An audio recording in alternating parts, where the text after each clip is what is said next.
જ્યારે શરીર નષ્ટ થઈ જાય છે બાત ભી સહી હે, જ્યારે આત્મા પ્રયાણ કરે છે ને ત્યારે વાલા યાદ રાખજો એ આત્માની સાથે અમુક વસ્તુ સાથે આવે છે,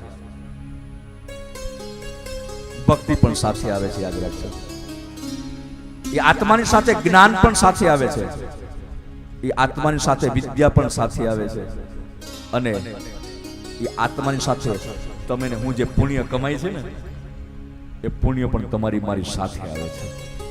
આ ચાર વસ્તુ એ તમારી મારી સાથે પ્રયાણ કરે છે. એટલે મતલબ એ થયો કે જો વિદ્યા અને જ્ઞાન જો સાથે આવતા હોય તો બીજા જન્મની અંદર પણ એ વિદ્યા સાથે રહે છે. અને એ જાગૃત થવાનો સમય મનુસ્મૃતિના સિદ્ધાંત પ્રમાણે 5 થી 10 વર્ષ સુધીનો વચ્ચેનો સમયગાળો છે. એમાં વિદ્યા જાગૃત થાય છે. એમાં પછી ગત જન્મમાં સંગીતકાર હોય તો પછી સંગીતકાર જ બને. નાની વય સારામાં સારા તબલા એ વગાડી શકે.